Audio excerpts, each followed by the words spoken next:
Hello, this is Richard Marks with MME Consulting Services, home of awesome databases. I'm going to take a few minutes and give you some tips in getting set up in Clio, and I want to work in the Google Chrome browser, and I'm going to recommend that you use Google Chrome for your default browser for Clio. So typically I go to Clio at this app.clio.com, and the default is for it to open up to my dashboard. And there's some very useful, helpful information here. But in my case, I really would like to come to my calendar. It's the first thing I want to see, so I'm simply going to select my calendar and change that page to calendar. And then I think it would be nice to actually have a second tab. By using a feature, I'm going to right click here and say open link in new tab, and look what happens up here. I now have my activities and I have my calendar. In addition to that, I'm going to go to a new tab, and I really want, because I'm using my G Suite, Google for Business, so I have Richard at awesomedatabases.com, but I'm using Gmail.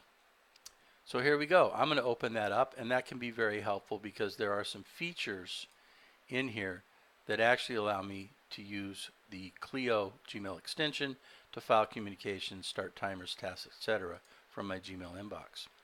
So with those three tabs, the calendar, the activities, and my Gmail, I'd like that to be what comes up when I use Google Chrome. I'm actually going to think of Google Chrome as my Clio app, if you will. And we're going to come in here to settings, and notice that down at the bottom on startup, I'm going to select that and say use current pages. And there are my pages. Next time I open Google Chrome, those three pages come up, and away we go. There's no save or anything here, simply going to close down that particular page. So the other types of things that can be helpful in Clio is I may want to use this open a new tab quite a bit, or open a new window. That really maintains what I'm looking at in the current page, where sometimes the back browser button might not do that for me. Other helpful hints, things that you can do in your browser: Control plus to zoom in, Control minus to zoom out, Control 0 to get back to square one. I might want to collapse that to make a little more room. Notice also that when I clicked on a new tab, I actually can see all my bookmarks, which I've organized into folders. But there's a setting so that my bookmarks don't naturally show up, and it gives me just a little more room up there. I like that. So show bookmark bar can show it, or I can come in under settings and say bookmarks and say don't show it. I kind of like that a little better. Just a little more room.